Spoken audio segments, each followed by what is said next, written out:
Hi everyone, it's Darlene. Welcome back for another card video. Today's card is more on the elegant and simple side. I'm using the Cottage Stems die by Simon Says Stamp as part of their Stamptember release.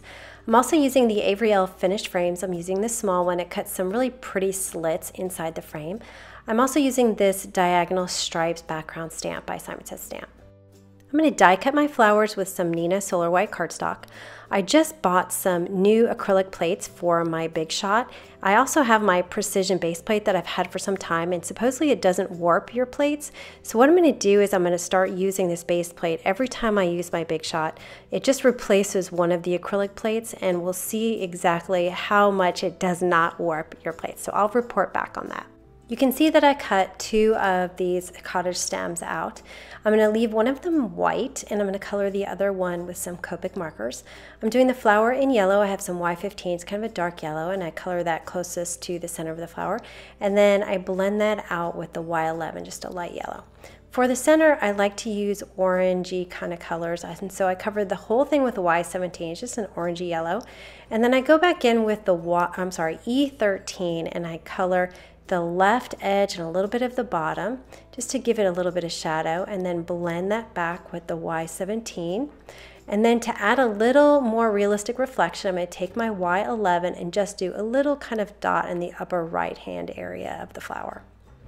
I'm going to color these other flowers in purple. I'm just using 3 different colors of blue violet, starting with the dark at the closest to the stem, and then moving on to the medium, blending that together, and then finally the lightest. And I'm doing 2 at a time so that it doesn't dry too quickly and it'll blend a lot better. So I'm going to do these 2, and then I'm going to move on. I'm going to do 2 more and 2 more, and I'm going to finish that off camera because it's all the same.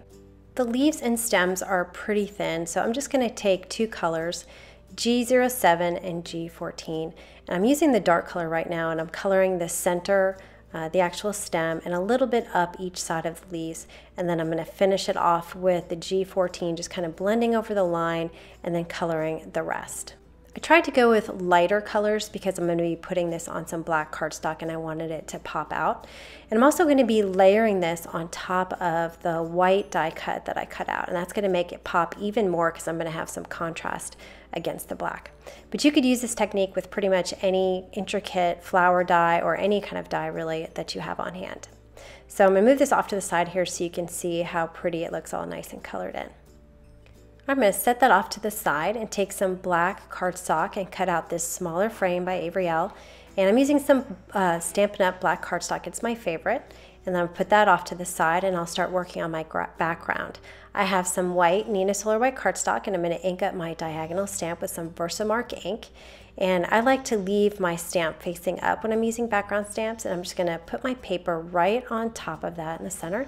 And then I'll take a piece of scratch paper and just kind of burnish it with my hands to make sure I get nice, good coverage. And then I pick it up off my table and then flip it over. I find that I don't get any smudging that way. Now I'll sprinkle some clear embossing powder on there. I use clear instead of white because I think it looks a little glossier on white cardstock.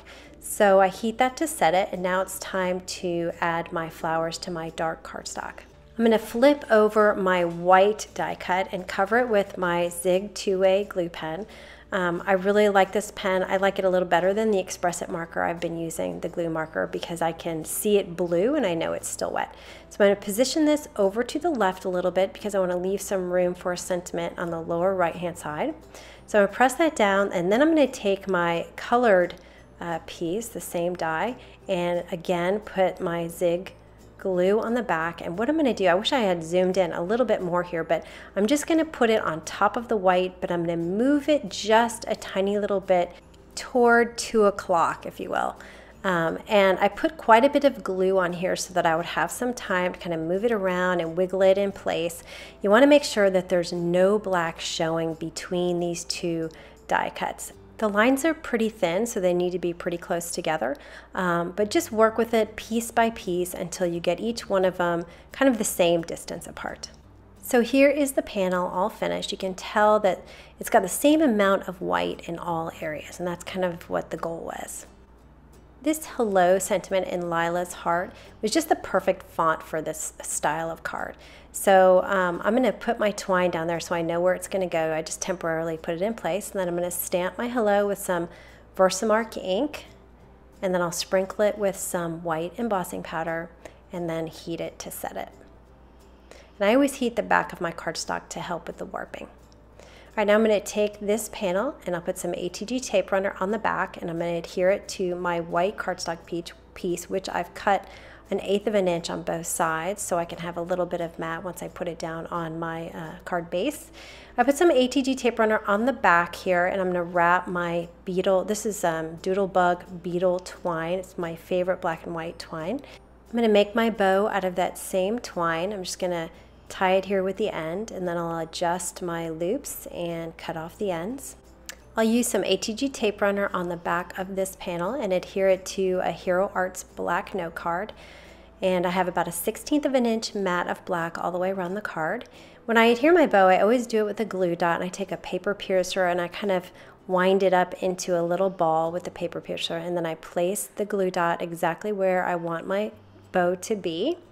And then I'll just press the bow right on top of that glue dot, and the bow usually covers the entire glue dot so it's not sticky at all, and it does not move at all, so I never have to worry about this. And the nice thing is that you never have to worry about waiting for it to dry, which can be a pain with the bow.